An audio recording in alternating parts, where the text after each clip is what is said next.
A massive white dog appears mysteriously at an ancient cathedral, refusing to leave the altar. Its haunting cries echo through the sacred halls, leading to a shocking discovery that will shake the foundations of faith itself. What the congregation uncovers beneath the hallowed ground of Divine Seraphim Cathedral will leave you questioning everything you thought you knew about holy places. Before we dive into this bone-chilling tale that will keep you on the edge of your seat, make sure to hit subscribe and ring that notification bell. You won't want to miss the shocking revelation that awaits at the end of this true story. Now, let's begin. The winter winds howled mercilessly against the ancient stone walls of Divine Seraphim Cathedral, perched precariously on Mournful Cliffs overlooking the churning waters of Misthaven Cove. The evening mass proceeded as it had for centuries in this remote coastal sanctuary, where the line between the sacred and the mysterious often blurred like the fog that perpetually shrouded the town below. Father Zephyr Callisto, known affectionately as Father Zeph to his congregation, stood at the ornate altar, his silver-streaked dark hair catching the flickering light of hand-carved beeswax candles. The cathedral's interior was a masterpiece of Gothic architecture, with towering flying buttresses that disappeared into shadows cast by stained glass windows depicting ancient celestial beings. The air hung heavy with the rich aroma of frankincense and myrrh, mingling with the salt-laden breeze that somehow always found its way through the cathedral's aging stones. Sister Astria Morrow moved silently through the wooden pews, her traditional habit rustling softly as she assisted elderly parishioners with their hymnals. The congregation's voices rose in harmony, echoing off the vaulted ceiling where intricate celestial maps had been painted centuries ago by artists whose names had long since been forgotten. In the front pew, Corvus Thanatos sat with his young grandson, Lyric, whose wide eyes reflected the dancing candlelight as he fidgeted with his grandfather's rosary beads. The boy's presence was a rare, bright spot in the aging man's life, since the tragic loss of Lyric's parents at sea 2 winters ago. A loss that many in Misthaven Cove had come to accept as the sea's periodic tribute. Cyprian Frost, the cathedral's caretaker, stood vigilant near the heavy oak doors, his weathered face bearing the same stoic expression it had worn for the past 3 decades of service. The storm outside intensified, and he subtly adjusted the ancient iron latches, ensuring the doors remained sealed against the increasingly violent gusts that battered the cathedral's walls. The elderly Marigold Wren, who had volunteered at the cathedral for over 50 years, sat at her usual place near the confessional, her arthritic fingers moving steadily over her beloved amber rosary beads. She was the keeper of the cathedral's stories, the living memory of its secrets, though lately her own memory had begun to fade like the gilded paint on the Stations of the Cross. As Father Zeph raised the chalice, a sudden gust of wind caused the candles to flicker violently, casting momentary shadows that seemed to dance with unnatural purpose across the altar. The ancient wood of the cathedral groaned under the assault of the storm, a sound that made young Lyric grip his grandfather's hand tighter. The congregation had grown accustomed to the cathedral's various moods and sounds over the years, but something felt different about this night. Perhaps it was the unusual intensity of the storm, or the way the sea's roar seemed to carry whispers within its fury. Sister Astria found herself glancing repeatedly at the stained glass windows, where the faces of seraphim appeared to shift in the stormy light, their expressions somehow more severe than usual. Deacon Theron Vale, visiting from the mainland diocese, stood near the side altar dedicated to maritime saints, a unique feature of Divine Seraphim Cathedral that spoke to its long history with the sea and its victims. His presence tonight was unofficial, though rumors had circulated that the mainland church authorities had grown interested in the cathedral's unusual history and its collection of maritime religious artifacts. The Mass continued, the sacred ritual unfolding as it had countless times before, yet an inexplicable tension began to build within the cathedral's ancient walls. The candles' flames grew taller, casting longer shadows, while the temperature seemed to drop despite the many bodies gathered in prayer. Sister Astria noticed her breath beginning to mist in the air, an occurrence unusual even for the drafty cathedral in winter. The moment Father Zeph began the consecration, a sound cut through the reverent silence, a sound that would mark the beginning of events that would forever change the lives of everyone present in Divine Seraphim Cathedral that stormy night. It started as a scratch at the great oak doors, barely audible above the howling wind, but growing more insistent with each passing second. The scratching at the cathedral doors grew more urgent, drawing concerned glances from the congregation. Cyprian Frost, his lined face betraying unusual anxiety, moved cautiously toward the entrance. The ancient oak doors shuddered against their iron hinges, not from the wind this time, but from something pressing against them with determined force. Father Zeph paused mid-prayer, the sacred host still raised in his trembling hands, as the doors suddenly burst open with a thunderous crash. A gust of icy wind extinguished several candles, sending shadows dancing wildly across the cathedral walls. There, framed in the doorway like an apparition, stood a massive white dog, its fur gleaming like fresh snow despite the storm raging outside. The dog, a kuvash of unusual size, stood motionless, water streaming from its thick coat. Its most striking feature, however, was its eyes, one amber like honey in sunlight, the other an ethereal pale blue that seemed to pierce through the cathedral's shadows. The congregation held its collective breath as the creature surveyed the interior, its gaze moving deliberately across the faces before fixing intently on the altar. Sister Astria instinctively moved closer to young Lyric, who had half risen from his seat in wonder. Corvus Thanatos placed a protective hand on his grandson's shoulder, though the boy showed no fear, only fascination. The dog's presence seemed to have cast a spell over the cathedral, making even the storm outside feel distant and muted. "Peace, be still," Father Zeph commanded softly, though whether he was addressing the dog or the startled congregation wasn't clear. The dog's response was unexpected. It lowered its head in what almost appeared to be a reverent bow before padding silently up the center aisle, water droplets marking its path on the ancient stone floor. As it approached the altar, something strange happened. The remaining lit candles flickered in unison, their flames stretching unnaturally tall, casting the dog's shadow against the wall like a much larger being. The temperature, already cool, dropped further until everyone's breath was visible in the air. Deacon Vale stepped forward, perhaps to intercept the animal, but Marigold Wren's aged voice rang out with surprising strength. "Let it be, Deacon. This one's not here by chance." Her gnarled fingers clutched her amber rosary tighter, her eyes following the dog with knowing intensity. The dog reached the altar steps and did something that caused gasps to ripple through the congregation. It sat directly before the altar and began to howl. But this was no ordinary howl. It was a sound filled with such mournful purpose that it seemed to reach into the very souls of those present. The sound echoed off the vaulted ceiling, mixing with the painted constellations above in an almost mystical way. Sister Astria noticed something else. The dog's eyes were fixed on a specific point on the altar floor, just to the left of where Father Zeph stood.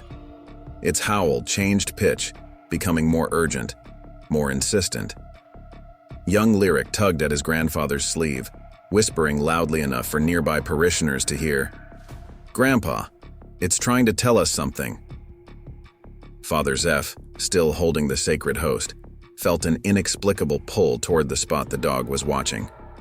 The animal's mismatched eyes met his, and in that moment, the priest felt a connection he couldn't explain, as if the creature was indeed trying to communicate something of grave importance. Cyprian Frost, who had followed the dog inside and secured the doors against the storm, spoke up from the back of the cathedral. "Father, I've never seen this animal in Misthaven Cove before, and I know every dog in town." His words carried an unspoken question that hung in the air. Where had this mysterious creature come from? The dog's howling suddenly ceased, leaving an almost deafening silence in its wake. It rose and moved closer to the altar, its nose touching the stone floor where centuries of faithful had knelt. As it did so, several of the stained glass windows began to vibrate, producing a harmonic tone that seemed to resonate with something deep beneath the cathedral floor. Deacon Vale, his face pale in the candlelight, stepped forward again. "Father Zeph, this is highly irregular. We should remove the animal and continue with the mass." but before anyone could move, the dog's head snapped up, and it let out a growl that seemed to carry centuries of warnings in its depths. The deacon froze in place, his expression a mixture of fear and fascination. Preparing and narrating this story took us a lot of time, so if you are enjoying it, subscribe to our channel. It means a lot to us. Now back to the story. Marigold Wren's voice cut through the tension once more. In all my years serving this cathedral, I've never seen the seraphim windows resonate like this. She pointed a shaking finger toward the stained glass, where the depicted angels indeed appeared to be vibrating with an inner light that shouldn't have been possible in the storm-darkened evening. Father Zeph carefully placed the sacred host back on the altar and knelt beside the dog, close enough to feel the energy radiating from its still wet fur. The animal turned its mismatched eyes to him, and in that moment, the priest felt a certainty that transcended logical explanation. This creature had been sent to them for a purpose. The dog's nose returned to the floor, scratching gently at a particular stone. Father Zeph leaned closer, running his fingers along the edge of the flagstone. Was it his imagination, or did it feel slightly different from the others? The stone seemed to pulse with a faint warmth that contrasted sharply with the cathedral's chill air. Sister Astria, drawn by an impulse she couldn't explain, moved to join Father Zeph at the altar. As she approached, the dog's ears pricked forward, and it made a soft whining sound that seemed to encourage her closer. The congregation watched in stunned silence as their usually reserved sister knelt beside the massive white dog, her habit pooling around her on the ancient stones. "Father," she whispered, her eyes wide, "look at this." Her fingers traced what appeared to be symbols carved into the stone's edge, nearly worn away by centuries of faithful feet, but still barely visible in the flickering candlelight. The markings were unlike anything Father Zeph had seen in his years of religious study. They seemed older, somehow more primal than the cathedral itself. The storm outside intensified, as if nature itself was responding to the unfolding mystery within the sacred walls. Lightning flashed through the stained glass windows, momentarily illuminating the entire cathedral in an otherworldly glow. In that brief, brilliant moment, everyone present saw something that would be forever seared into their memories. The dog's shadow cast upon the altar wasn't that of a dog at all, but of something far more ancient and divine. The lightning's revelation left the congregation in stunned silence. The shadow they had witnessed, a towering winged form that seemed to reach toward the cathedral's vaulted ceiling, defied explanation. Young Lyric, still clutching his grandfather's hand, was the first to break the spell. "I saw it," he exclaimed, his voice carrying through the hushed cathedral. "It looked like the angels in the windows." Corvus quickly shushed his grandson, but the boy's words had already sent a ripple of murmurs through the assembled faithful. Father Zeph remained kneeling beside the mysterious dog, his fingers tracing the strange symbol Sister Astria had discovered.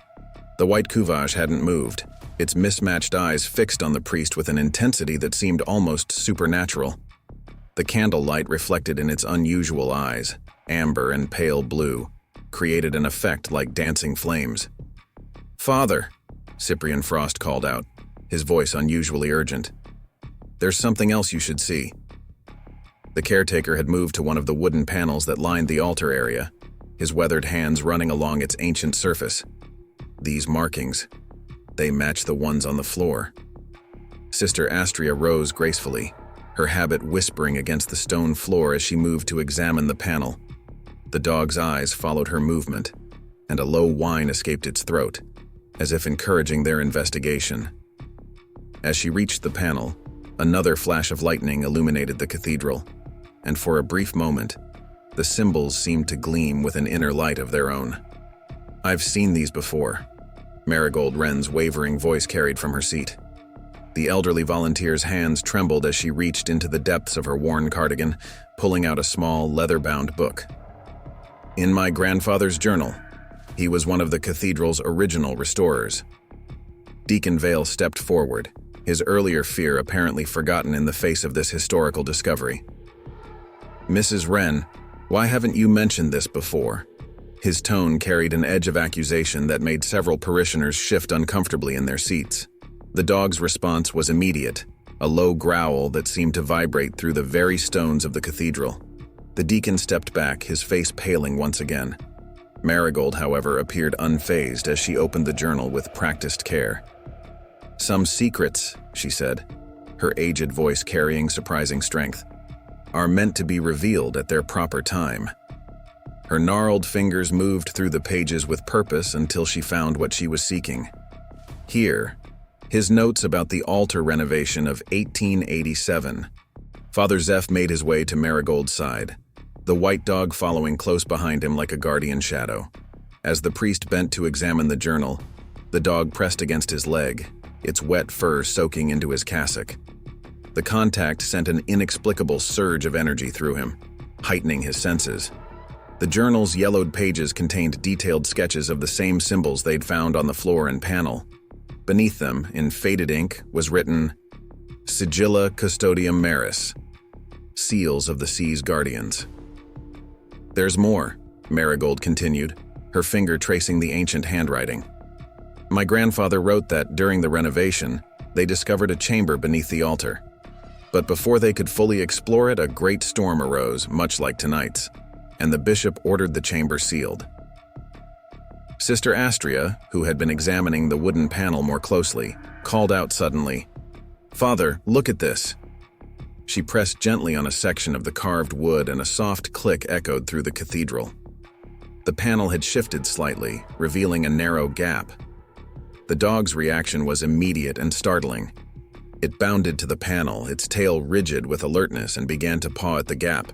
The sound of its claws against the ancient wood seemed to resonate with the same harmonic tone they'd heard earlier from the stained glass windows. Cyprian Frost stepped forward with his ring of cathedral keys. "If there's a chamber down there," he said, his voice gruff with emotion, "these might help. Some of these keys haven't been used in living memory." The congregation had risen to their feet, drawn forward by the unfolding mystery. Corvus Thanatos lifted Lyric onto his shoulders to give the boy a better view, while other parishioners pressed closer, their earlier fear giving way to fascination. Father Zeph raised his hands for attention. "My friends, what we're discovering here." He paused, searching for the right words. "This goes beyond our usual ceremonies. Those who wish to leave should do so now." Not a single person moved toward the doors. The white dog whined softly, drawing attention back to the panel. Its mismatched eyes seemed to glow in the candlelight as it pawed once more at the gap. Sister Astria knelt beside it, running her hands along the edge of the opening. "There's something here," she murmured, her fingers finding a recessed latch. "Cyprian, try this key, the one with the shell design." The caretaker's hands shook slightly as he inserted the ornate key. It turned with a sound like distant waves, and the panel swung open fully, revealing a narrow stone staircase descending into darkness. The dog immediately moved to the top of the stairs, looking back at Father Zeph expectantly. A cold draft rushed up from the opening, carrying with it the scent of the sea, stronger and more ancient than the usual maritime air that permeated the cathedral. Several candles flickered out, leaving the altar area in partial shadow. Deacon Vale stepped forward again, his voice strained. "Father Zeph, we should wait for proper authorities. The diocesan office would want to be informed of this discovery." But before anyone could respond, young Lyric's voice rang out clear and true. "The dog wants us to follow now." The boy's words carried an innocence and certainty that seemed to pierce through all hesitation. The white Kuvash turned its unusual eyes to the boy, and for a moment something passed between them, an understanding that transcended normal human-animal interactions. Then it took the first step down into the darkness, its white fur seeming to glow with an inner light that illuminated the ancient stones. Father Zeph looked at Sister Astria, then at Cyprian Frost. Without words, they knew what had to be done. The priest retrieved a candle from the altar, its flame steady despite the drafts. "Marigold," he said, "please share anything else from that journal that might help us." "Cyprian, we'll need more light. Sister Astria, stay with me. The rest of you." He surveyed the congregation, seeing determination rather than fear in their faces. "Pray for us." As they prepared to descend into the unknown depths beneath Divine Seraphim Cathedral, the storm outside reached a new intensity. The waves crashing against Mournful Cliffs seemed to be speaking in an ancient tongue, calling them toward a truth that had waited centuries to be revealed. The stone staircase spiraled downward into darkness, each step worn smooth by time, and an ocean dampness that seemed to seep through the very walls. Father Zeph led the small group, his candle casting dancing shadows that made the ancient stonework appear to move. The white kuvash moved ahead of them with sure-footed grace, its fur providing an otherworldly glow that illuminated their path. Sister Astria followed closely behind the priest, clutching Marigold's journal in her trembling hands. Cyprian Frost brought up the rear, carrying a brass lantern he'd retrieved from the sacristy. Its light caught the moisture on the walls, making them glisten like scales. "Wait," Sister Astria called out softly, holding the journal closer to the candlelight. "There's something here about the descent." Marigold's grandfather wrote, "The steps number 33, like the years of our Lord's life. But count carefully, for some are false, and the sea claims those who step wrongly." The group paused, their breaths visible in the cold air. The dog, however, showed no hesitation. It placed each paw deliberately, following what seemed to be a specific pattern. Father Zeph watched intently, noting how the creature avoided certain steps that appeared identical to the others. "Follow exactly where the dog steps," he instructed, his voice barely above a whisper.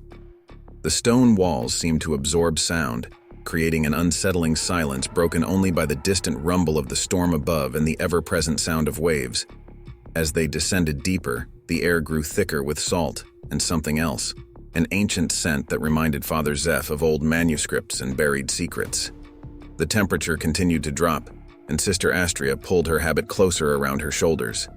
Cyprian's voice broke the silence. The foundations of the cathedral were built on what was once a sea cave. The old records speak of mariners who would pray here long before the cathedral existed. His words echoed strangely, as if competing with older, unspoken stories. The dog stopped abruptly at a landing 20 steps down. Its mismatched eyes gleamed in the darkness as it turned to face a wall that, at first glance, appeared solid. But as Father Zeph raised his candle, intricate carvings emerged from the shadows. Images of waves, ships, and figures that seemed to be neither fully human nor fully divine. Sister Astria consulted the journal again. "The entry mentions a door sealed with signs of the sea," she read, her finger tracing the faded writing. "Only those who know the old ways may pass."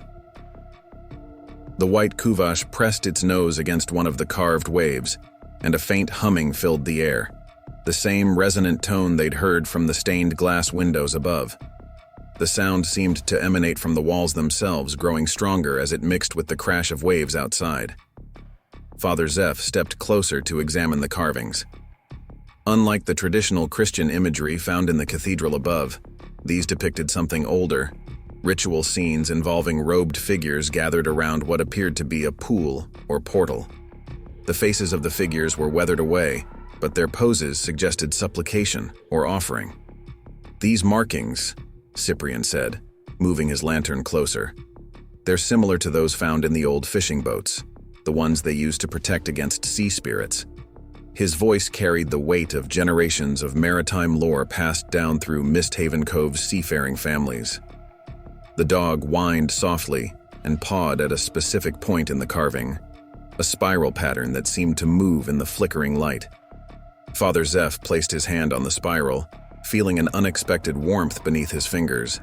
The stone began to pulse with a faint bluish light that spread outward along the carved lines like luminescent water. Sister Astria gasped as the light revealed more details in the carvings. Beneath the surface imagery, a complex network of symbols became visible, similar to those they'd found near the altar, but far more elaborate.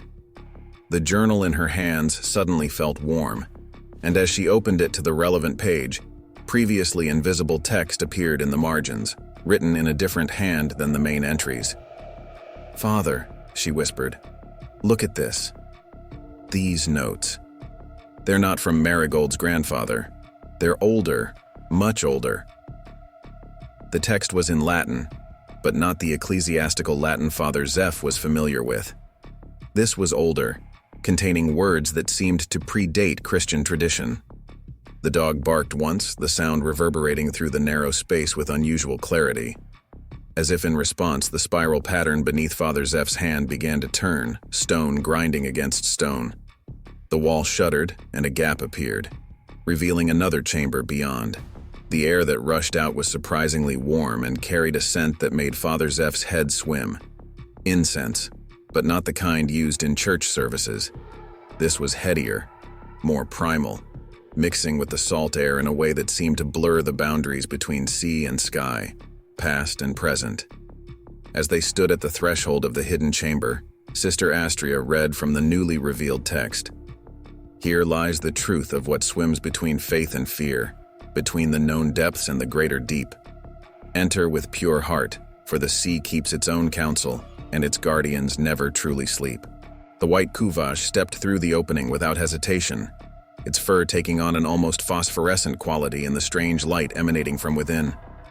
The dog turned to look at them, its mismatched eyes reflecting something that seemed to call from beyond time itself. Cyprian raised his lantern, its light revealing the first few feet of the chamber.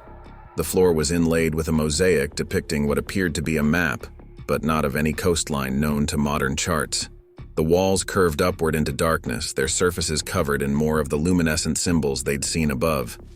Father Zeph took a deep breath, tasting salt and secrets on his tongue. "Whatever we find in there," he said quietly, "remember that God's truth can take many forms. Some mysteries are meant to test not just our faith, but our understanding of faith itself." Sister Astria nodded, clutching the journal closer. "The old text mentions a guardian," she added. "Perhaps." She glanced at the dog, whose presence suddenly seemed less coincidental and more providential. As they prepared to enter the chamber, a sound reached them from above. The cathedral bells began to toll, though no one was there to ring them. The sound traveled down the stone stairway, mixing with the hum of the cymbals and the distant crash of waves, creating a harmony that seemed to speak of mysteries long hidden and truths waiting to be revealed. The hidden chamber opened before them like the mouth of some ancient leviathan. Father Zeph's candle and Cyprian's lantern seemed to struggle against a darkness that felt almost alive, their flames flickering with an unnatural blue tinge. The white Kuvash moved forward with deliberate steps, its paws making no sound on the mysterious mosaic floor. As they entered fully, the chamber revealed itself to be circular, far larger than the narrow staircase had suggested possible. The ceiling vanished into darkness above, but the walls told stories that made Father Zeph's theological training tremble with uncertainty. "Mother of Mercy," Sister Astria breathed, her voice barely a whisper. The walls were covered in frescoes unlike any Christian art they'd ever encountered. Figures that seemed to shift between human and marine forms moved through scenes of incredible detail, their faces both beautiful and terrible. The pigments used appeared to be alive, shimming with an inner light that pulsed like bioluminescent creatures in the deep ocean. The dog stopped at the center of the chamber, where the mosaic floor formed a complex spiral pattern. Each tile was crafted from materials Father Zeph had never seen before. Some seemed to be mother of pearl. Others appeared to be made from something that glowed like captured starlight. Cyprian raised his lantern higher, its light catching something that made him stumble back. "Look there," he said, pointing to a section of the wall where the frescoes gave way to what appeared to be a series of niches carved into the stone. Within each niche stood objects that defied explanation. Sister Astria consulted Marigold's journal with trembling hands. "The hidden text," she said, her voice stronger now. "It speaks of vessels of the deep covenant, objects entrusted to the guardians by something called the Tide Speakers." The white Kuvash moved to one of the niches, its mismatched eyes fixed on what appeared to be an ancient chalice. Unlike the golden chalice used in Mass above, this one appeared to be carved from a single piece of dark coral, its surface etched with the same symbols they'd seen on the altar stones. Father Zeph approached carefully, drawn by an inexplicable pull. As he neared the chalice, the dog made a soft sound, not quite a whine, not quite a growl, that seemed to vibrate through the chamber. The priest's hands trembled as he reached for the vessel. "Father, wait," Sister Astria called out, quickly turning pages in the journal. "There's a warning here about the vessels. It says they're not just holy objects, they're keys." "Keys to what?" Cyprian asked, though his tone suggested he wasn't sure he wanted to know the answer. Before Sister Astria could respond, the dog barked sharply, the sound crystalline and commanding. Its fur began to glow brighter, illuminating more of the chamber. In the enhanced light, they could see that the spiral pattern on the floor led to something they hadn't noticed before. A pool of what appeared to be water, though it was perfectly still and seemed to reflect nothing. Father Zeph's theological mind raced to reconcile what he was seeing with his years of religious training. The dog's presence, the ancient symbols, the mysterious vessels, it all spoke of a tradition that seemed to weave through the cathedral's Christian foundations like threads of silver through cloth. "The journal mentions a covenant," Sister Astria said, her voice steadying as she read. "Not the covenant we know from Scripture, but something older. An agreement between the first holy men who built here and the guardians of the deep places." The dog moved to the edge of the pool, its reflection finally appearing in the still water. But what they saw reflected wasn't a dog at all. The image in the water showed a creature of light and purpose, its form suggesting the angels depicted in the cathedral's stained glass windows, while remaining somehow older, more primal. Father Zeph found his voice at last. "In the early church," he said slowly, "there were traditions that spoke of guardians assigned to sacred places, not just angels as we think of them, but beings that existed between realms." He moved closer to the pool, drawn by an understanding that seemed to come from somewhere beyond his years of study. Sister Astria continued reading from the journal, her words taking on an almost rhythmic quality. "The vessels hold the tears of the deep gathered by those who walk between wave and wonder. When the time of revealing comes, they must be returned to the waters from which they came." The dog, or whatever it truly was, turned its mismatched eyes to Father Zeph. In their depths, he saw something that made his heart race. Images of ancient ceremonies performed in this very chamber, of robed figures communing with beings that emerged from the still pool, of knowledge and mysteries passed down through generations of guardians. Cyprian moved his lantern across the other niches, revealing more vessels. A bowl that appeared to be made of crystallized sea foam, a censer that looked like it had been woven from strands of precious metal and dark seaweed, and other objects whose purposes they could only guess at. "All these years," he said, his voice rough with emotion, "I've cared for the cathedral above, never knowing what lay beneath. How many other caretakers knew? How many kept this secret?" The dog padded back to Father Zeph, pressing against his leg with surprising warmth. A sense of urgency seemed to emanate from the creature, a feeling that time was somehow both infinite and running out. Sister Astria found another passage in the journal. "When the guardian appears wearing earthly form, the seals between worlds have grown thin. The old covenant must be renewed lest the depths reclaim what was built above them." As if in response to her words, a low rumble passed through the chamber.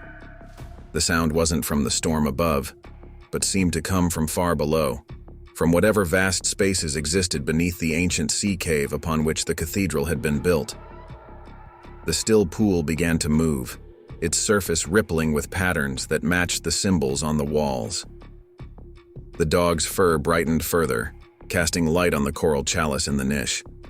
Father Zeph understood then what needed to be done, though the realization filled him with both wonder and fear. "We're not here just to discover this place," he said, his voice strong despite his racing heart. "We're here to renew something that should never have been forgotten." He reached for the chalice, and this time, the dog made no sound to stop him. As his fingers touched the coral surface, the chamber's illumination pulsed like a heartbeat, and the figures in the frescoes seemed to turn their heads to watch what was about to unfold. The coral chalice felt alive in Father Zeph's hands, pulsing with a warmth that seemed to flow through his very being.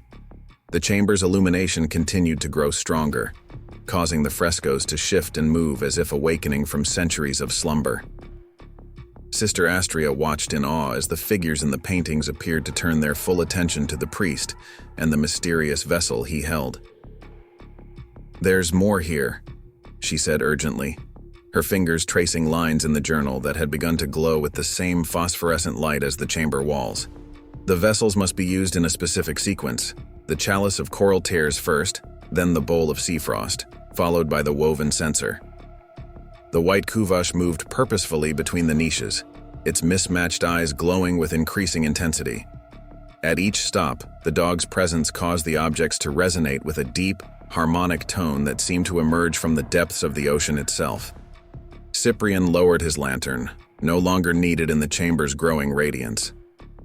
"The old fishermen's tales," he said, his voice thick with revelation.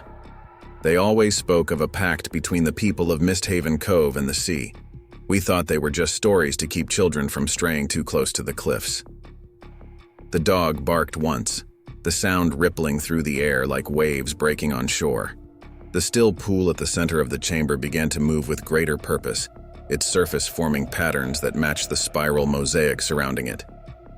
Father Zeph felt drawn toward the water, the coral chalice growing warmer in his grasp. Sister Astria continued reading, her voice taking on an almost trance-like quality. "When the guardians walk in earthly form, the time of renewal comes. The tears must flow again, the frost must melt, the incense must rise, lest the boundaries between above and below dissolve." The rumbling from deep beneath the cathedral grew stronger, and this time, it was accompanied by a sound that made their hearts race. Voices singing in a language older than Latin, older perhaps than any human tongue. The sound seemed to come from within the walls themselves, as if the very stones of the chamber were remembering ancient hymns. Father Zeph stepped closer to the pool, guided by an understanding that seemed to flow from the chalice into his mind. The dog, the guardian, moved to stand beside him, its form becoming increasingly difficult to focus on, as if it existed in multiple realms at once. "The vessels," he said, his voice resonating with newfound knowledge. "They're not just ceremonial objects. They're parts of a key, pieces of a lock that holds something in balance." He looked at the chalice in his hands with new understanding. "The coral holds the tears of those who first made the covenant, beings who could walk between sea and shore, between the physical and the divine." Sister Astria found another passage, this one written in a hand that seemed to shimmer and change. "The guardians were appointed to watch the thin places, where the veil between worlds grows fragile." The cathedral was built not just as a house of Christian worship, but as a seal, a marker, a meeting place between realms. The dog's form began to shift more dramatically now, its white fur becoming almost translucent, revealing glimpses of something magnificent and terrifying beneath its earthly disguise. Its mismatched eyes, one amber like sunrise over water, one pale blue like the deepest ocean, fixed on Father Zeph with ancient wisdom. Cyprian moved to retrieve the sea frost bowl, his hands shaking but sure. As he lifted it from its niche, the singing from the walls grew louder, and the temperature in the chamber dropped until their breaths came out in clouds of silver mist. "The stories," he said, remembering tales passed down through generations of cathedral caretakers. They spoke of nights when the seas would glow with strange light, and voices could be heard singing from the depths. The old ones said those were the times when the boundaries grew thin, when the guardians walked among us. Sister Astria carefully placed the journal on a small stone ledge, its pages now glowing with script that wrote and rewrote itself before their eyes. She moved to collect the woven censer, its metallic strands intertwined with what looked like living seaweed that swayed despite the absence of water or wind. The rumbling from below intensified, and with it came a new sensation, a pulling, as if the tide itself was rising beneath their feet. The pool's surface began to move more vigorously, forming patterns that matched the symbols on the chalice, the bowl, and the censer. "Together," Father Zeph said, understanding flowing through him like a current. "The vessels must be used together, just as the covenant was made together, between those who walked on land and those who dwelled in the deep. The guardian dog, its form now more light than flesh, moved to stand at the edge of the pool. As it did so, the water began to rise, forming a column that twisted and turned like a living thing. Within its transparent depths, shapes moved and shifted, faces both human and other, forms that spoke of depths no human had ever explored. Father Zeph raised the coral chalice, its surface now glowing like captured sunrise. Sister Astria lifted the woven censer, its seaweed strands emanating a soft green light. Cyprian held the sea frost bowl, which had begun to sing a single, pure note that matched the ancient voices in the walls. As they stood around the pool, guided by knowledge that seemed to flow from the very stones of the chamber, the true purpose of Divine Seraphim Cathedral began to reveal itself. This was more than a place of Christian worship. It was a nexus, a point where multiple traditions and realms intersected, where ancient covenants maintained the balance between worlds. The Guardian's form continued to transform, its light filling the chamber with increasing intensity. Through its glow, the frescoes on the walls appeared to come fully alive, their figures moving in an eternal dance of surface and depth, spirit and matter, faith and mystery. The chamber vibrated with power as Father Zeph, Sister Astria, and Cyprian stood around the pool, each holding their respective vessels. The Guardian's light had become so intense that its dog form was now barely discernible. Instead, it appeared as a shifting column of radiance that seemed to bridge the space between water and air, matter and spirit. The coral chalice in Father Zeph's hands began to pulse in rhythm with his heartbeat, its surface becoming translucent enough to reveal the swirling, luminescent liquid within. What he had thought were carved patterns on its surface were actually moving, flowing like tides captured in coral. "The text speaks of a ritual," Sister Astria said, her voice steady despite the otherworldly scene unfolding before them. The woven censer in her hands had begun to emit a fragrance that reminded them simultaneously of ocean depths and heavenly heights. Each vessel must be offered to the waters in the correct sequence, while the Guardian stands witness. Cyprian's sea frost bowl had started to melt, but instead of dripping onto the floor, the liquid frost flowed upward, defying gravity. "Like the old tales," he whispered, recognition dawning in his eyes. The stories of waters that flowed backward on the nights when the sea priests would commune with the deep. The Guardian's presence intensified, its light forming patterns that matched the moving frescoes on the walls. Through its radiance, they could now see that what they had taken for mere paintings were actually windows into other times, other moments when the covenant had been renewed throughout the centuries. "I understand now," Father Zeph said, his voice carrying the weight of revelation. The cathedral wasn't built to replace the old ways. It was built to protect them, to maintain the balance. Christianity didn't end the covenant. It became part of its preservation. The rumbling from below grew stronger, and with it came a sound that seemed to emerge from the depths of time itself. Voices singing in harmony, some human, others decidedly not. The water in the pool began to spiral upward, forming a liquid column that twisted and turned like a living thing. Sister Astria found her place in the ancient ceremony as if guided by an unseen hand.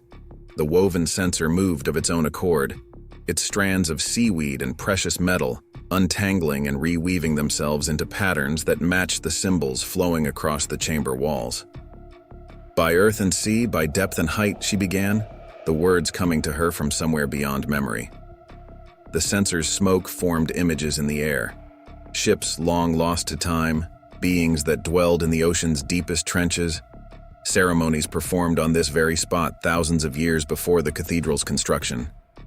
Cyprian lifted the sea frost bowl, its contents now a swirling mist that neither rose nor fell but moved in patterns that matched the Guardian's light. "By frost and foam, by tide and time," he intoned, his caretaker's pragmatism giving way to something older, something that lived in his bones and blood. Father Zeph felt the weight of centuries press upon him as he raised the coral chalice. The liquid within, tears of beings who walked between worlds, caught the Guardian's light and fractured it into thousands of colors, some of which had no names in any human tongue. "In nomine Patris," he began in Latin. then felt the words shift and change on his tongue, becoming something older. The language that emerged was one of water and light, of depths and heights, of boundaries and the spaces between them. It was the language of the covenant itself. The guardian's form expanded, filling the chamber with light that seemed to come from everywhere and nowhere at once. Through its radiance, they could see the truth of Divine Seraphim Cathedral, not just the physical structure above, but the spiritual architecture that anchored it to something far deeper and more ancient.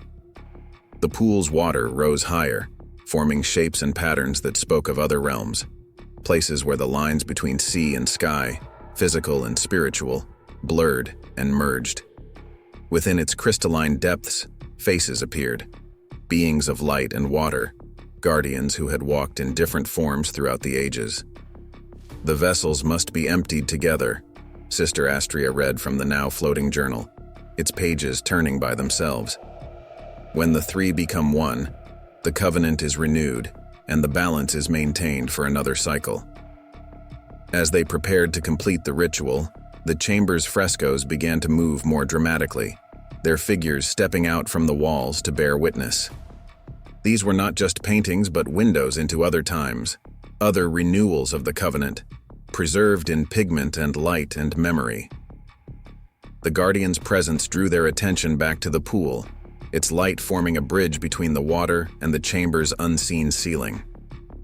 Through its illumination, they could see that the cathedral above was only part of a larger structure, one that existed in multiple realms simultaneously, its foundations reaching into depths both physical and metaphysical.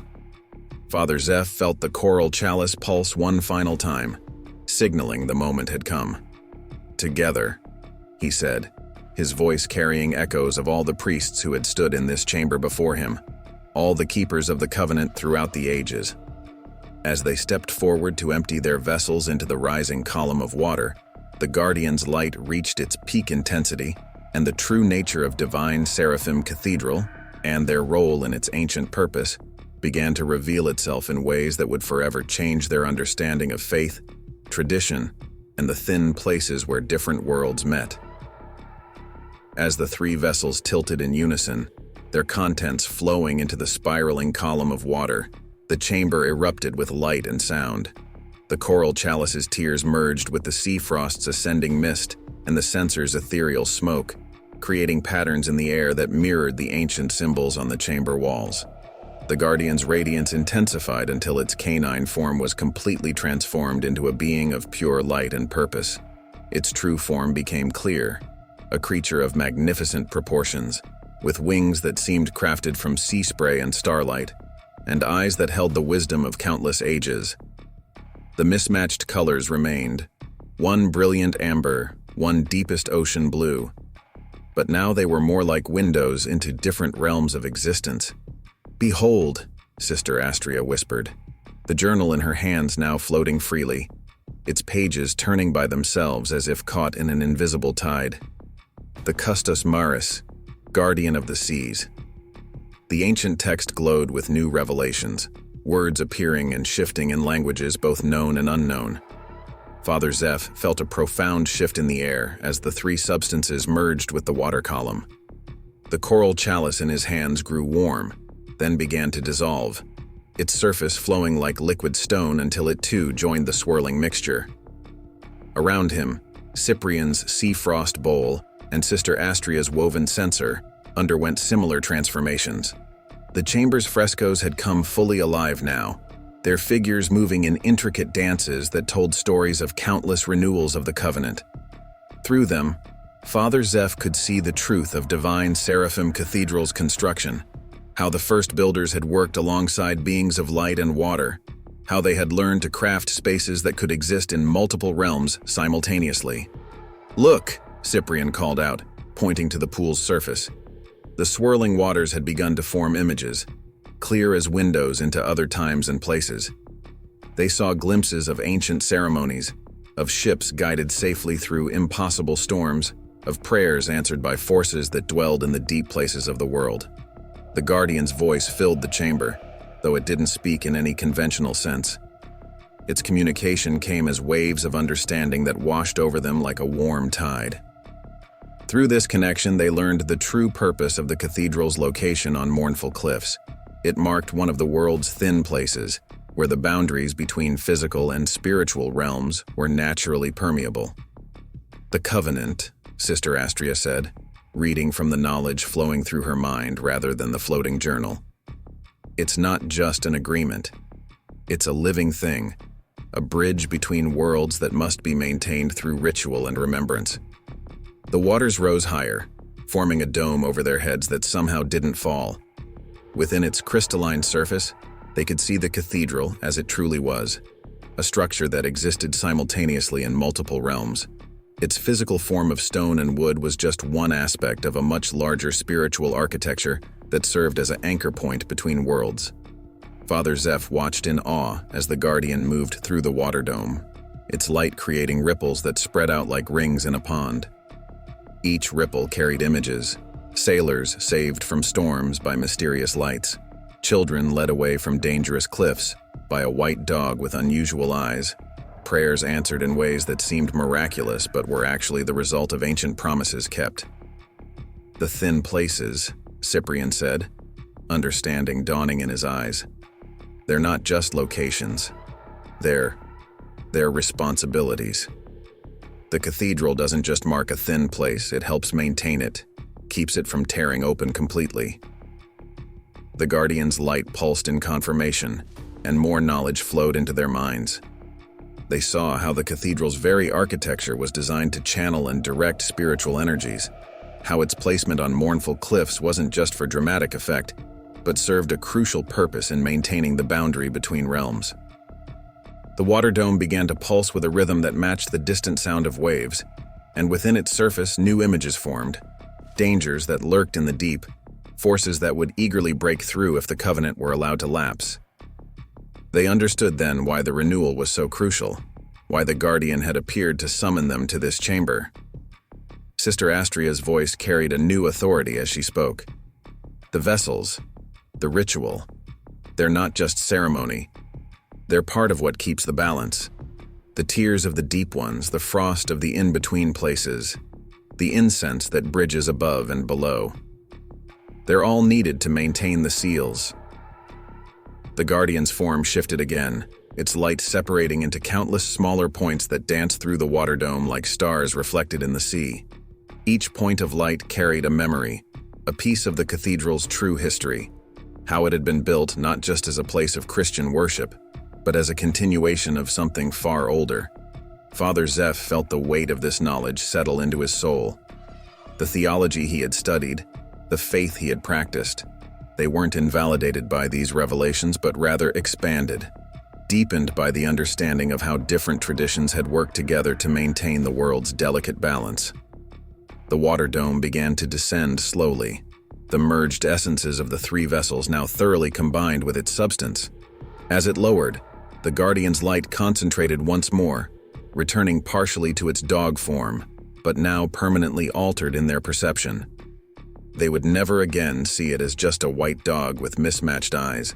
They would always see the truth of its nature shining through. "What happens now?" Cyprian asked, his voice barely above a whisper as the waters settled back into the pool, though now they shimmered with an inner light that hadn't been there before. The Guardian turned its radiant gaze to each of them in turn, and they understood. They had been chosen as the new keepers of the covenant, responsible for maintaining the balance until the next renewal cycle. The cathedral's dual nature as both Christian church and ancient sanctuary would be their charge to protect. The chamber's illumination settled into a steady, phosphorescent glow as Father Zeph, Sister Astria, and Cyprian absorbed the magnitude of their new responsibility. The Guardian, now shifting fluidly between its dog form and its true luminescent nature, moved among them with purposeful grace. "There's more here about the Keeper's duties," Sister Astria said, her hand steady as she read from the floating journal. The pages now revealed text that seemed written in light itself, ancient instructions becoming visible as they became relevant. "The covenant requires more than just renewal. It demands constant vigilance." The Guardian's presence directed their attention to specific sections of the chamber walls, where the frescoes had settled into new configurations. The images now showed scenes of previous keepers performing their sacred duties, maintaining spiritual boundaries, guiding lost souls, and protecting the thin places from those who might exploit them. 3 keepers, Father Zeph murmured, understanding flowing through him. Like the 3 vessels, each with a different role, but all essential to maintaining the balance. He looked at his companions with new awareness. We weren't chosen by chance. Cyprian moved to one of the wall sections where the frescoes showed a figure that looked remarkably like him, tending to what appeared to be invisible lines of force that ran through the cathedral's architecture. The caretaker's role was never just about maintaining the physical structure, was it? The Guardian's light pulsed in confirmation, and more knowledge flowed into their minds. They saw how the cathedral's maintenance required attention to both physical and spiritual architecture, how every repair, every renovation had to be performed with awareness of its impact on multiple realms. Sister Astria's role became clear as the journal revealed pages specifically meant for her eyes. The record keeper, she said, her voice filled with wonder. Not just of events, but of the spaces between events, the moments when different realms touch, when the boundaries shift and need remembering. The Guardian moved to the pool's edge, its light causing ripples that formed into images of the waters around Misthaven Cove. They saw the spiritual currents that flowed beneath the physical ones, how the cathedral's position on Mournful Cliffs helped regulate these invisible tides. Father Zeph understood his own role as the images shifted. As priest, he would continue to serve his congregation, but with a deeper understanding of the cathedral's true purpose. His sermons, his prayers, his very presence would help maintain the harmony between traditional faith and ancient covenant. But what about those above? Cyprian asked, thinking of the congregation still waiting in the cathedral. What do we tell them? The Guardian's response came as a wave of understanding. Not everyone was ready or meant to know the full truth. Some secrets were better kept in shadow, revealed only to those called to keep them. The chamber's walls shifted again, revealing hidden alcoves filled with ancient texts and artifacts. These would be their tools in maintaining the covenant, grimoires that bridged Christian prayer and older magics, relics that served both sacred and arcane purposes, maps that showed the world as it existed in multiple realms. The timing isn't coincidental, Sister Astria realized, reading from a newly revealed page. The Guardian appeared now because the boundaries are growing thinner. Climate change, human development, spiritual disconnection, they're all affecting the thin places. The Guardian confirmed this with a surge of urgent imagery. They saw how modern changes were impacting the ancient balances, how construction projects unknowingly disrupted ley lines, how pollution affected not just physical waters but spiritual ones, how the decline in belief in the mysterious made the boundaries between worlds more fragile. We're not just maintaining tradition, Father Zeph said, his voice firm with purpose. We're adapting it, helping it survive in a changing world. The Guardian's light brightened in approval. This understanding was crucial to their role as modern keepers of an ancient trust. Cyprian moved to examine the alcoves more closely, his practical mind already cataloging what would be needed. The cathedral's upcoming renovations, he said thoughtfully, they'll need to be modified. We can't risk disturbing the spiritual architecture while repairing the physical one. Sister Astria found references to similar situations in the past, how previous keepers had managed to maintain the balance while allowing the cathedral to evolve with the times. Look at these plans, she said, indicating drawings that seemed to shift between architectural blueprints and spiritual schematics. They found ways to strengthen both aspects simultaneously. The Guardian drew their attention to the pool once more. The water had become like liquid crystal, showing them visions of their immediate future. They saw themselves learning the ancient practices, integrating them with their modern duties, becoming true guardians of the thin place they had been chosen to protect. Father Zeph watched as the images shifted to show potential consequences of their success or failure, the peace of properly maintained boundaries versus the chaos that would result from their deterioration. The responsibility was enormous, but they would not face it alone. The Guardian's form solidified slightly, becoming more dog-like while retaining its luminescent quality. They understood. It would remain with them, guiding them as they learned their new roles, serving as a bridge between the physical and spiritual aspects of their duties. "The three of us," Sister Astria said, closing the journal with reverence. "We're like the vessels now, each containing different aspects of the covenant, but designed to work together." The Guardian's light pulsed in agreement, creating patterns that matched the symbolic triangles carved into the chamber floor. The walls of the chamber seemed to breathe, its ancient stones alive with the power of countless renewals. They were part of something now that stretched back beyond recorded history, a lineage of keepers who had maintained the balance between worlds from generation to generation. "We should return above," Father Zeph said finally, aware of their responsibilities to both worlds now. "The congregation will be waiting, and we have much to prepare for." The others nodded, understanding that their ordinary duties would continue, but now infused with deeper purpose.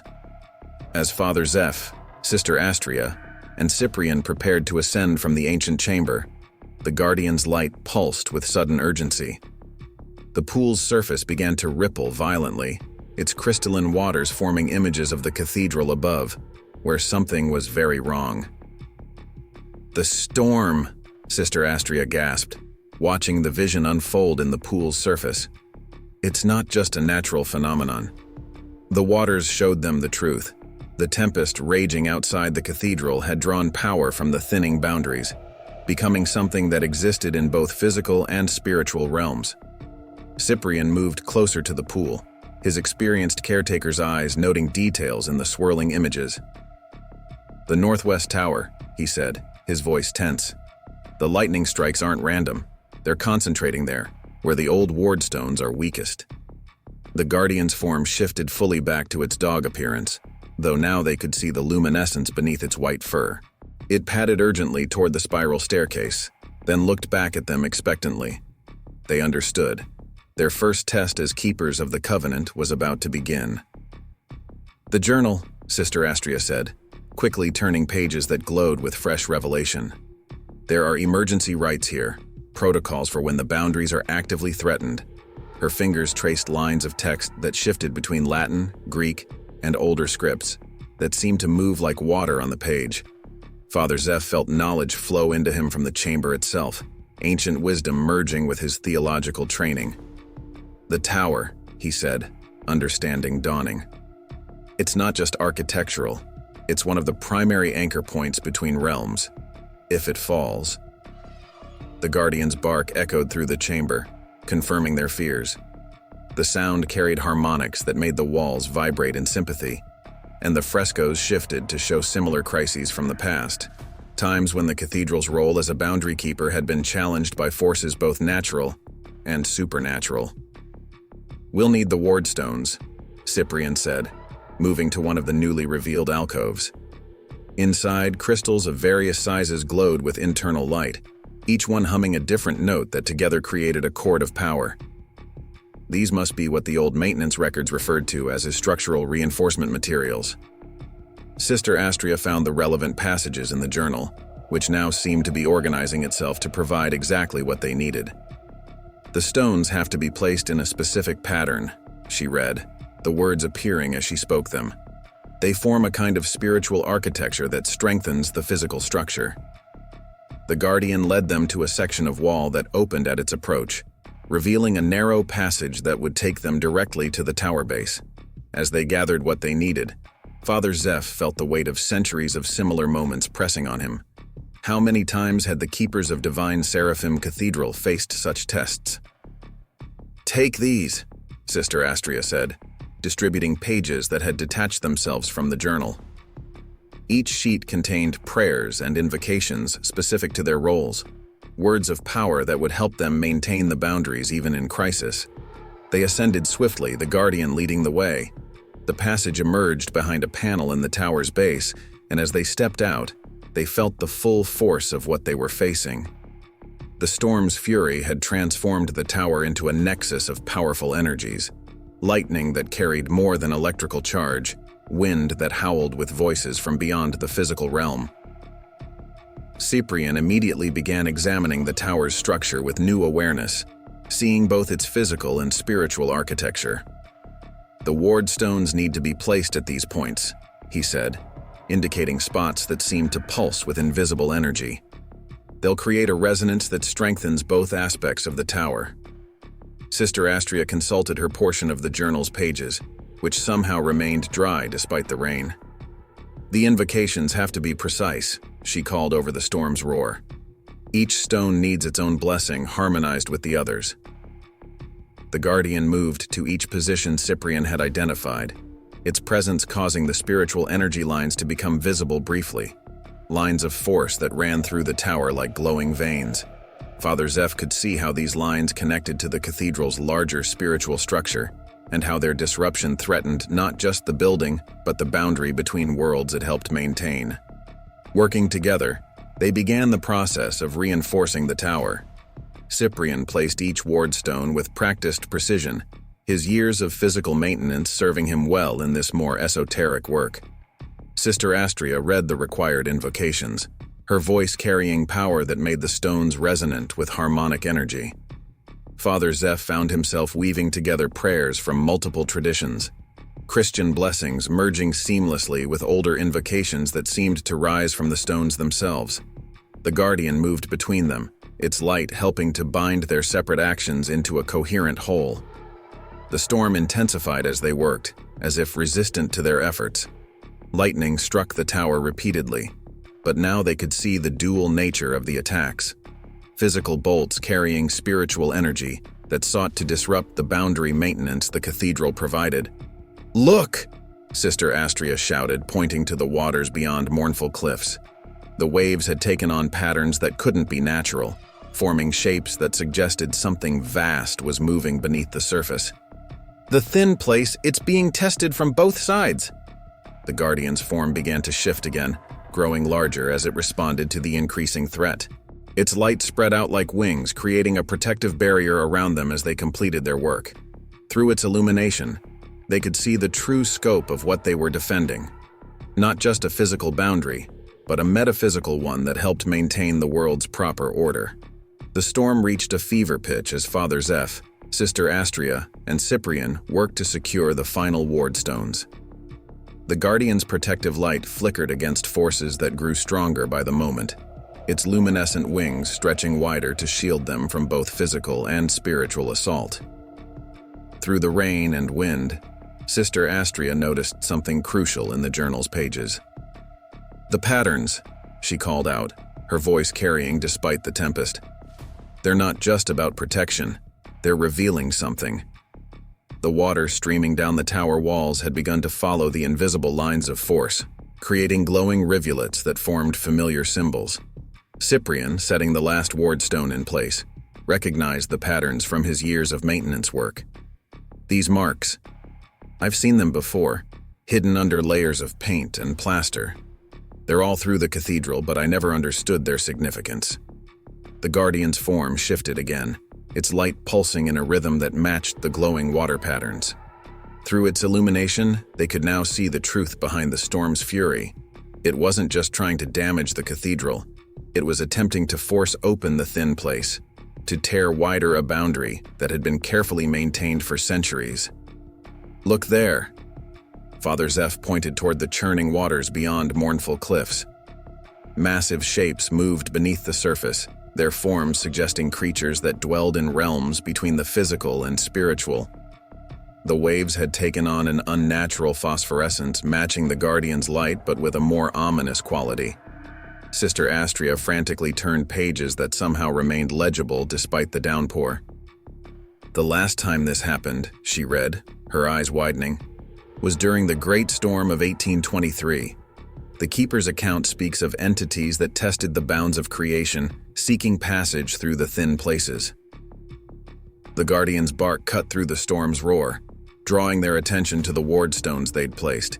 Each crystal had begun to pulse with its own inner light, creating a network of power that flowed through the tower's structure. But something was missing. The pattern wasn't complete. "The resonance," Cyprian said, his caretaker's instincts merging with new understanding. "The stones aren't fully harmonized. We need..." He paused, feeling knowledge flow into him from the tower itself.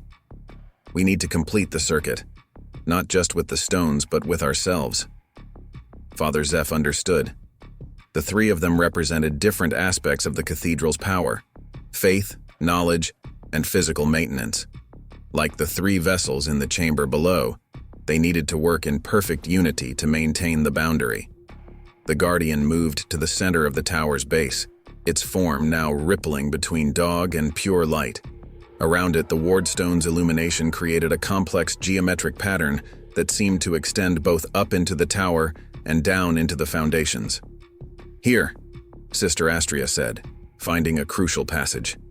"We have to align ourselves with the cardinal points, just as the first keepers did." She took her position to the east, her role as record keeper connecting her to the dawn and new beginnings. Cyprian moved to the south, where the wardstones glowed brightest, his connection to the physical structure of the cathedral strongest there. Father Zeph took his place in the west, facing the threatening sea, his faith standing as a bulwark against the chaotic forces seeking entry. The Guardian occupied the northern point, its light completing the pattern. As they took their positions, the wardstone's illumination intensified, and they felt power flowing through the tower's spiritual architecture. The glowing lines of force became fully visible, revealing the cathedral's true nature as a nexus of multiple realities. But the opposing forces weren't retreating. The shapes beneath the waves grew more distinct, and the storm's fury increased. Lightning struck the tower repeatedly, each bolt carrying energy that seemed intent on disrupting the patterns they'd created. "The invocations," Sister Astria called out, holding up pages that now shone with their own light. "We need to speak them together, past and present faith and mystery." She began to read from her section of text, her voice carrying power that made the wardstones resonate. Cyprian found himself speaking words he didn't know he knew, ancient maintenance prayers that had been passed down through generations of cathedral caretakers, their true purpose now revealed. His voice joined Sister Astria's, creating harmonies that strengthened the wardstone's light. Father Zeph added his own prayers, centuries of Christian tradition merging seamlessly with older invocations. The Guardian's presence amplified their voices, carrying them beyond physical sound into realms where intent and energy were one. The tower trembled as power flowed through its structure, both physical and spiritual. The wardstone's light formed a protective matrix that extended up through the entire cathedral, reinforcing not just stone and wood, but the very fabric of reality around the thin place. Through the Guardian's illumination, they could see their efforts taking effect. The boundary between worlds began to stabilize, the threatening shapes in the water finding themselves unable to push through. But something else was happening, something none of them had expected. The Guardian's light suddenly intensified beyond anything they'd seen before, and in that brilliance, they saw visions of all who had defended this thin place before them. Centuries of keepers, some in religious garb, others in simple clothes, all standing guard over the boundary between worlds. These figures weren't just memories. They were present, their combined power flowing through time itself to reinforce the present moment. The Guardian had summoned them, calling on the strength of all who had ever maintained the covenant. Sister Astria's voice rose in wonder as she read from pages that now wrote themselves before her eyes. "In times of greatest need, the past and present unite, for the covenant exists beyond time's bounds." The convergence of past and present keepers created a moment of profound power within Divine Seraphim Cathedral. Through the Guardian's extraordinary light, Father Zeph, Sister Astria, and Cyprian stood united not just with each other, but with generations of those who had maintained the covenant before them. The storm's assault reached its peak, lightning and spiritual energy combining in a final attempt to breach the boundary. But now the wardstone's protective matrix had been strengthened by centuries of accumulated power, their light forming an impenetrable barrier that extended from the depths of the ancient chamber to the tower's highest point. Sister Astria's voice rang out with newfound authority as she read from the journal's illuminated pages. "The covenant endures not through a single moment of power, but through the continuous thread of dedication that runs through time." The spectral forms of past record keepers surrounded her, their combined knowledge flowing through her words. Cyprian felt the presence of every caretaker who had ever tended to the cathedral's dual nature, their practical wisdom merging with his own understanding. Through their shared experience, he could see how every repair, every restoration had been part of maintaining not just a building, but a bridge between worlds. Father Zeph found himself at the center of a congregation that transcended time. Priests, monks, and spiritual leaders who had understood the cathedral's true purpose, their faith encompassing both Christian tradition and deeper mysteries. Their combined prayers created harmonies that made the very stones of the cathedral resonate with power. The guardian moved between them, its form now a pure manifestation of light that connected all present, past, and future. Through its radiance, they could see the full scope of their responsibility, not just to maintain the boundary, but to adapt and preserve these ancient truths for future generations. The threatening shapes beneath the waves began to recede, their attempts to breach the thin place thwarted by the united force of centuries of protection. The storm's fury diminished, its spiritual energy dispersed by the ward stone's now completed pattern. As the danger passed, the spectral forms of past keepers began to fade, but their presence left permanent marks on the cathedral's spiritual architecture. The ward stones had absorbed their combined power, creating new layers of protection that would help maintain the boundary far into the future. Sister Astria watched in wonder as new text appeared in the journal, recording not just what had happened, but the deeper meanings behind it. "The cathedral remembers," she said softly. "Every test, every renewal adds to its strength." Cyprian moved among the ward stones, noting how they had become permanently integrated into the tower's structure. "We'll need to adjust the renovation plans," he said, his practical nature already looking to the future. "These patterns must be preserved and maintained." Father Zeph felt a deep sense of peace settle over him as the Guardian's light returned to its more modest dog form, though now permanently illuminated from within.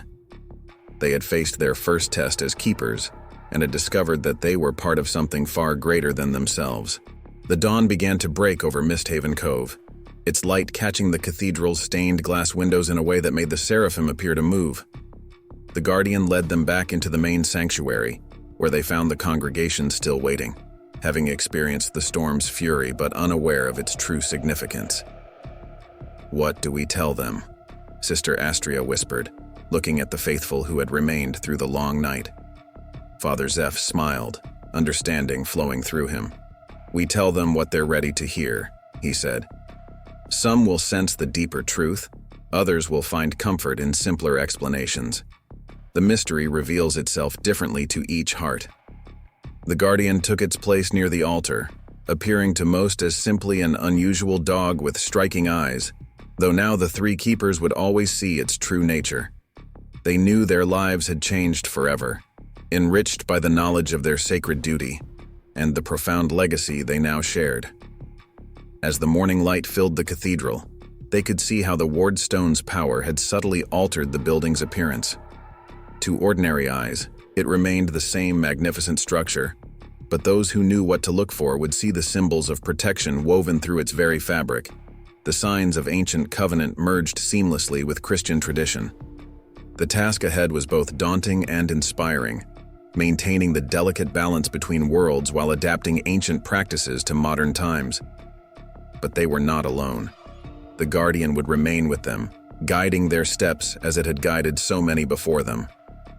"The covenant endures," Sister Astria said softly, closing the journal that now contained their own chapter in the cathedral's long history. "Through time and tide," Cyprian added, his hands already planning the work needed to maintain both physical and spiritual structures.